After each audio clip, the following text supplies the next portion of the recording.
नमस्कार दोस्तों, कास क्लासेस में मैं चंद्रहास एक बार फिर से आप सभी का स्वागत करता हूं। दोस्तों, आज की इस वीडियो में हम अरावली पर्वत श्रृंखला के बारे में पढ़ेंगे। जो जितना प्यार और सहयोग आपने हमारे से पिछली वीडियो के ऊपर दिया है, उतना प्यार और सहयोग हमारे साथ में लगातार बरकरार रखिएगा। आज हम इस वीडियो में अरावली पर्वतमाला, जो विश्व की सबसे पुरानी पर्वत श्रृंखला है, उसके बारे में पढ़ेंगे और हम आपको ये बताएंगे कि आज से लगभग कितना वर्ष पूर्व इस पर्वत श्रृंखला का निर्माण हुआ था, कौन से क्रम की चट्टानों के रूपांतरण के फलस्वरूप अरावली पर्वत श्रृंखला का निर्माण हुआ था। और आज ये अरावली पर्वत श्रृंखला जो आपके हरियाणा के अंदर, राजस्थान में, दिल्ली में, पंजाब में, गुजरात में जो फैली है, ये अरावली पर्वतमाला कौन सी पर्वत श्रृंखला का एग्जाम्पल है। आज हम अरावली पर्वत श्रृंखला के एक एक पॉइंट को बड़ी बेहतरीन तरीके से और बड़े साधारण तरीके से क्लियर करेंगे। आप वीडियो को बिल्कुल भी स्किप मत कीजिएगा, वीडियो को एंड तक अवश्य देखना, ठीक है। तो चलिए, आज हम पढ़ेंगे दोस्तों अरावली पर्वतमाला के बारे में। अरावली पर्वतमाला एक अवशिष्ट पर्वत का एग्जाम्पल है। अवशिष्ट पर्वत मतलब रेजिडुअल माउंटेन। अरावली जो पर्वत श्रृंखला है, ये एक अवशिष्ट पर्वत का एग्जाम्पल है, रेजिडुअल माउंटेन का एग्जाम्पल है। अब क्वेश्चन हमारे सामने ये आता है, आपके सामने और हमारे सामने एक सबसे बड़ी चुनौती उभर कर आती है, और वो चुनौती उभर कर ये आती है कि ये जो रेजिडुअल माउंटेन है, अवशिष्ट पर्वत है, ये बनते किस प्रकार से हैं।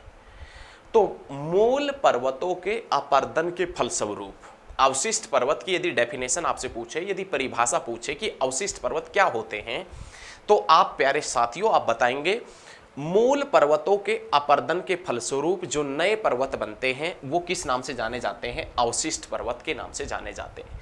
कहने का मतलब कि हमारे पास में यहाँ पर कोई भी एक मूल पर्वत था, एक मूल पर्वत था हमारे पास में, और उसका किसी भी कारण से अपर्दन हो गया, और अपर्दन होने के कारण उसकी ऊंचाई यह रह गई, तो ऊंचाई घटने के कारण ये कौन सा पर्वत बन गया? अवशिष्ट पर्वत। कहने का मतलब एक साधारण भाषा में आप समझने की कोशिश करें दोस्तों, मूल पर्वतों के अपर्दन के फलस्वरूप जो नया पर्वत बनता है वो अवशिष्ट पर्वत कहलाता है।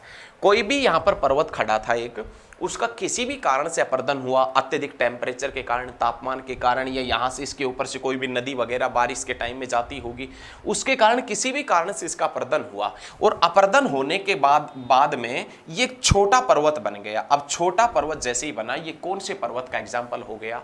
अवशिष्ट पर्वत। तो आज जो अरावली माउंटेन रेंज है, ये भी एक अपर्दन होने के बाद में बनी पर्वत श्रृंखला है। आज जो अरावली पर्वत श्रृंखला पढ़ रहे हैं, ये भी एक अपर्दन होने के बाद में जो पर्वत श्रृंखला है ना, उसको हम अरावली के नाम से जानते हैं। लेकिन अपर्दन होने से पहले एक यहां पर एक पर्वत श्रृंखला खड़ा था, जिसका निर्माण कौन से क्रम की चट्टानों के रूपांतरण के फलस्वरूप हुआ था? तो आप बताएंगे धारवाड़ क्रम के दौरान। धारवाड़ क्रम के दौरान यहां पर एक चट्टान बनी थी, यहां पर एक चट्टान बनी जिसका नाम क्या रखा गया था? अरावली।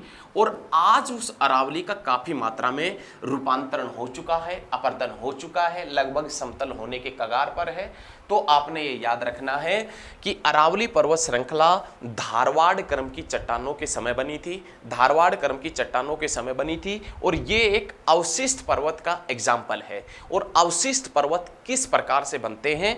मूल पर्वतों के अपर्दन के फलस्वरूप। कोई भी मेन पर्वत है, उसका किसी भी कारण से अपर्दन हुआ, जिसकी ऊंचाई घट गई, वो छोटा हो गया, तो वह कौन से पर्वत का एग्जाम्पल बन गया? अवशिष्ट पर्वत का एग्जाम्पल बन गया।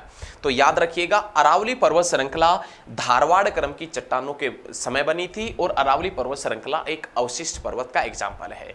धारवाड़ क्रम की चट्टानें, आग्नेय क्रम की चट्टानें, आर्कियन क्रम की चट्टानें, विंध्यन क्रम की चट्टानें, कुडप्पा क्रम की चट्टानें। यदि आपने चट्टानों के बारे में नहीं पढ़ा है, तो हमारी ज्योग्राफी की सीरीज के अंदर जाइए, और भारत का भूगर्भिक इतिहास हमने करवा रखा है, उस भारत के भूगर्भिक इतिहास का अध्ययन आप भी करना।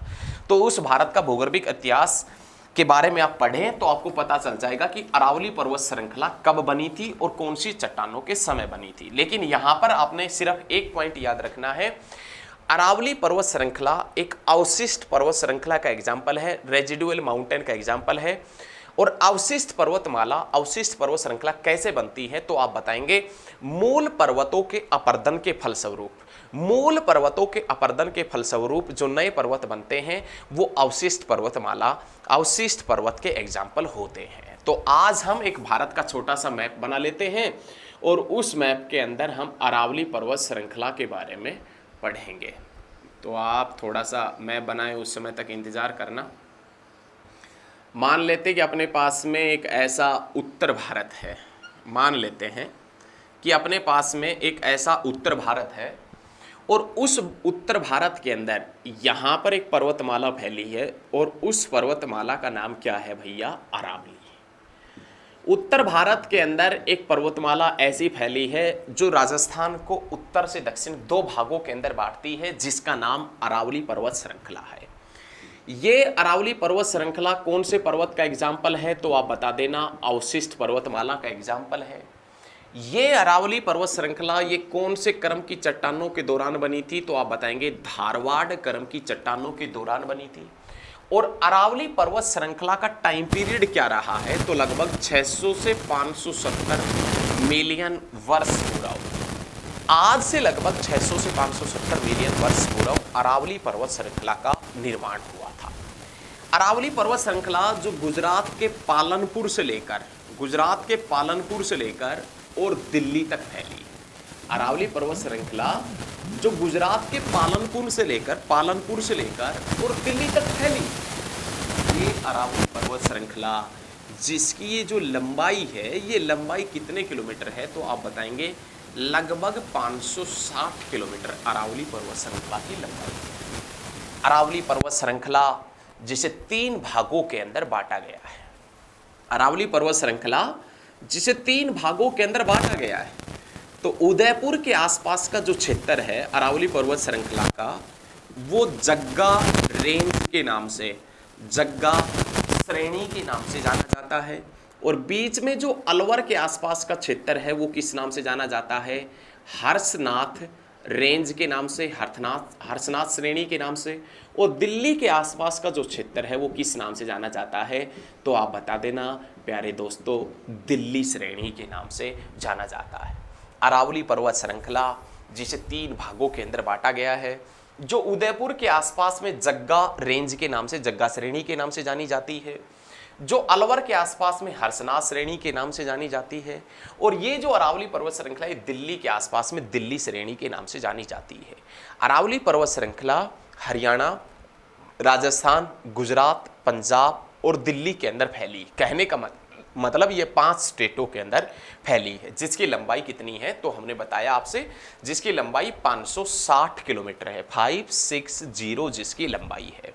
समझ में आ रहा है? समझ में आएगा। अब क्वेश्चन बनता है, ये जो अरावली पर्वत श्रृंखला है, इस अरावली पर्वतमाला का, अरावली पर्वत श्रृंखला का सर्वोच्च शिखर कौन सा है? हाईएस्ट पीक कौन सा है? तो अरावली पर्वतमाला का, अरावली पर्वत श्रृंखला का सर्वोच्च शिखर गुरु शिखर है। अरावली पर्वत श्रृंखला का सर्वोच्च शिखर गुरु शिखर पड़ता है। अरावली पर्वत श्रृंखला का सर्वोच्च शिखर गुरु शिखर। और ये गुरु शिखर कहाँ पर है? तो आप बताएंगे माउंट आबू, राजस्थान के अंदर अरावली पर्वत श्रृंखला का सर्वोच्च शिखर है। ये अरावली पर्वत श्रृंखला जिसका सर्वोच्च शिखर गुरु शिखर है, तो इस गुरु शिखर की ऊंचाई कितनी है? तो आप बता देना 1722 मीटर इस गुरु शिखर की ऊंचाई है, जो माउंट आबू के अंदर स्थित है, जो राजस्थान के सिरोही जिले में स्थित है, जो राजस्थान के सिरोही जिले के अंदर स्थित है। ये क्वेश्चन भी राजस्थान के अंदर पूछ लिया जाता है। ये क्वेश्चन जो हम बता रहे हैं राजस्थान के सिरोही जिले में, ये भी अक्सर राजस्थान के अंदर पूछ लिया जाता है कि राजस्थान के कौन से जिले में है। तो आप बता देना राजस्थान के सिरोही जिले के अंदर है। आपने एक क्वेश्चन बहुत अच्छे तरीके से पढ़ रखा होगा, दिलवाड़ा का जैन मंदिर। दिलवाड़ा का जैन मंदिर कहाँ है? तो आप बताएंगे माउंट आबू, राजस्थान में। लेकिन इसी माउंट आबू राजस्थान के अंदर एक मीठे पानी की झील पड़ती है और जिसका नाम है नक्की झील। इसी माउंट आबू राजस्थान के अंदर एक मीठे पानी की झील पड़ती है जिसका नाम क्या है? तो आप बताएंगे नक्की झील। याद रखना है। ये माउंट आबू राजस्थान के पास में एक नक्की झील पड़ती है जो अरावली की पहाड़ियों के अंदर स्थित है, और जो कैसे पानी की झील है, तो आप बताएंगे मीठे पानी की झील है। तो गुरु शिखर अरावली पर्वत श्रृंखला का सर्वोच्च शिखर है, जो राजस्थान के सिरोही जिले में माउंट आबू के आसपास में पड़ता है। लेकिन अब यहां से एक बहुत ही शानदार क्वेश्चन निकल कर आएगा प्यारे स्टूडेंट। क्या क्वेश्चन निकल कर आएगा कि अरावली पर्वत श्रृंखला जो है, जिसकी पहाड़ियां दिल्ली के अंदर तक फैली है, तो अरावली की वो पहाड़ियां जो दिल्ली में फैली है, अरावली पर्वत श्रृंखला की, अरावली माउंटेन रेंज की वो पहाड़ियां जो दिल्ली के अंदर फैली है, उन्हें किस नाम से जानते हैं? तो आप बताएंगे रायसीना हिल्स के नाम से। अरावली पर्वत श्रृंखला की वो पहाड़ियां जो दिल्ली के अंदर फैली है, उसे रायसीना हिल्स के नाम से जानते हैं। ये रायसीना हिल्स अपने आप में इंपॉर्टेंट क्यों है? रायसीना हिल्स के बारे में ऐसा क्या पढ़ाया जाता है कि जो अपने आप में इंपॉर्टेंट है? आपने नाम सुना होगा राष्ट्रपति भवन का। वो राष्ट्रपति भवन जो रायसीना हिल्स के ऊपर स्थित है। राष्ट्रपति भवन जो भारत का सबसे बड़ा भवन है, जिसमें 340 कमरे हैं, जिसके डिजाइनर सर एडवर्ड लुटियंस और हर्बर्ट बेकर थे। और उस राष्ट्रपति भवन की बात करें तो कौन सी पहाड़ियों के ऊपर स्थित है? रायसीना हिल्स। रायसीना हिल्स किसका हिस्सा है? अरावली का। और अरावली कौन से पर्वत का एग्जाम्पल है? तो अवशिष्ट पर्वत का। और अरावली पर्वत श्रृंखला का निर्माण आज से लगभग 600 से 570 मिलियन वर्ष पूर्व धारवाड़ करम की चट्टानों के दौरान हुआ था। याद रखना, आपने बहुत अच्छे तरीके से पढ़ना है। उसके बाद में ये एक बार साफ कर देते हैं, उसके बाद में नेक्स्ट पॉइंट देखें। ये जो अरावली पर्वत श्रृंखला है, इसके अंदर कौन कौन से खनिज प्रमुख रूप से मिलते हैं? तो अरावली पर्वत श्रृंखला में तांबा, अरावली पर्वत श्रृंखला में सीसा और अरावली पर्वत श्रृंखला में जस्ता। अरावली पर्वत श्रृंखला में तांबा, सीसा और जस्ता, तांबा, सीसा, जस्ता आदि खनिज प्रमुख रूप से मिलते हैं। कौन कौन से? तांबा, सीसा और जस्ता आदि खनिज प्रमुख रूप में मिलते हैं। तो याद रखें, तांबा वैसे राजस्थान में काफी जगह के ऊपर मिलता है। तांबा, सीसा, जस्ता खूब मात्रा में मिलता है। कौन सी पर्वत श्रृंखला में? अरावली पर्वत श्रृंखला के अंदर। ये जो अरावली पर्वत श्रृंखला है, इसके आसपास में भील जनजाति निवास करती है। अरावली पर्वत श्रृंखला है, इसके आसपास में कौन सी जनजाति निवास करती है भैया? तो आप बताएंगे इसके आसपास में भील जनजाति निवास करती है। लेकिन ये तो है अरावली पर्वत श्रृंखला, अरावली पर्वत श्रृंखला, और यहां पर फैली है विंध्याचल पर्वत श्रृंखला। अरावली पर्वत श्रृंखला ऊपर अरावली पर्वत श्रृंखला, और यहां पर नीचे एक पर्वत श्रृंखला फैली है जिसका नाम विंध्याचल है। विंध्याचल पर्वत श्रृंखला अरावली पर्वत श्रृंखला से किस प्रकार अलग होती है? तो आप बताएंगे ग्रेट बाउंड्री फॉल्ट के द्वारा। अरावली पर्वत श्रृंखला विंध्याचल पर्वत श्रृंखला से किस प्रकार अलग होती है? तो आप बता देना ग्रेट बाउंड्री फॉल्ट के द्वारा। ग्रेट बाउंड्री फॉल्ट के द्वारा अलग होती है। अरावली जो पर्वत श्रृंखला है, इससे कौन कौन सी नदियां निकलती हैं वो भी एक बार देखें। साथ के साथ में सभी पॉइंट आप नोट करते हुए चलिएगा। इस अरावली पर्वत श्रृंखला से एक नदी निकलती है जिसका नाम है बनास नदी। इससे एक नदी निकलती है जिसका नाम है लूनी नदी। इससे एक नदी निकलती है जिसका नाम है साबरमती नदी। साबरमती नदी तो निकलती है उदयपुर के निकट, एक पहाड़ी पड़ती है जिसका नाम है कोटका पहाड़ी। उदयपुर के निकट एक पहाड़ी पड़ती है जिसका नाम है कोटका पहाड़ी, और उस कोटका पहाड़ी से एक नदी निकलती है साबरमती नदी, जिसके किनारे अहमदाबाद और गांधीनगर शहर स्थित है। ये साबरमती नदी जिसके किनारे एक साबरमती आश्रम भी है, और साबरमती आश्रम जिसकी नींव महात्मा गांधी ने 1916 में रखी थी, जो साबरमती नदी के किनारे ही स्थित है। लेकिन ये लूनी नदी अजमेर एक शहर पड़ता है राजस्थान का, और उसी अजमेर के पास में एक पहाड़ियाँ फैली है। अजमेर के पास में कुछ पहाड़ियाँ फैली है, और उन पहाड़ियों को हम नाग पहाड़ के नाम से जानते हैं। अजमेर के निकट अरावली पर्वत श्रृंखला की नाग पहाड़ पहाड़ियों से एक नदी निकलती है जिसका नाम है लूनी नदी। लूनी नदी कौन से पहाड़ से निकलती, कौन सी पहाड़ियों से निकलती है, तो आप बता देना नाग पहाड़ से निकलती है।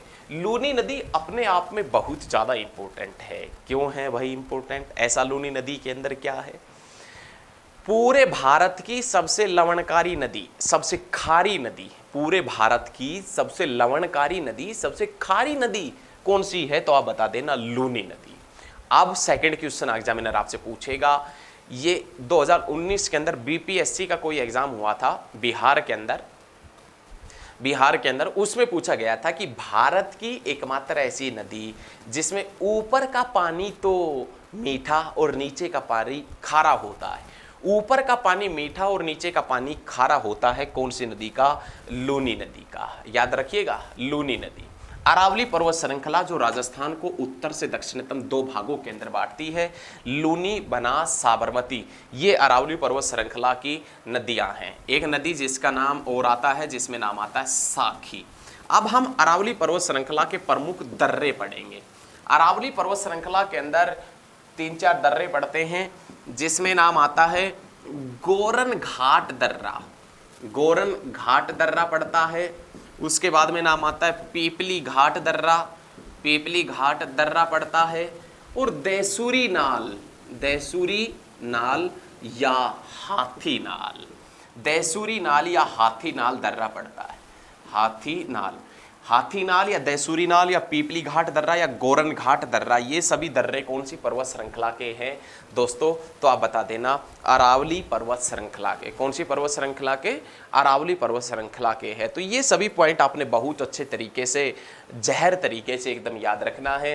अरावली पर्वत श्रृंखला के लगभग हमने सभी पॉइंट क्लियर किए हैं और आशा करता हूं कि अरावली पर्वत श्रृंखला आपको अच्छे तरीके से समझ में आई होगी। यदि ये वीडियो आपको अच्छी लगी है तो ज़्यादा से ज़्यादा स्टडी ग्रुप में इस वीडियो को शेयर करिए और आप हमारा साथ दीजिए, सहयोग करिए हमारा, और वीडियो को ज़्यादा से ज़्यादा स्टडी ग्रुप में शेयर करें। ये चीज़ें हम इसलिए बोलते बार बार से कि यूट्यूब से हमें अभी से कुछ नहीं मिलने लगा है। अभी आपने देखा होगा कि माहौल ऐसा बना हुआ है कि और सब हर जगह बंद है, लेकिन ताकि यूट्यूब से मिल जाए इसलिए हम अथक मेहनत कर रहे हैं आपके लिए। तो आप वीडियो को ज़्यादा से ज़्यादा शेयर करें, आप अपने दोस्तों से बोलें कि वो कास्ट क्लासेस के ऊपर आए और हमारे साथ में जुड़ें और बेहतरीन तरीके से अपनी पढ़ाई की शुरुआत करें। तो अरावली पर्वत श्रृंखला के सभी पॉइंट आपने बहुत अच्छे तरीके से नोट करने हैं। यदि नोट नहीं किए हैं तो वीडियो को बैक करके नोट कर लीजिए। प्यारे दोस्तों, बहुत जल्द मिलेंगे नेक्स्ट क्लास में। धन्यवाद। जय हिंद, जय भारत। धन्यवाद।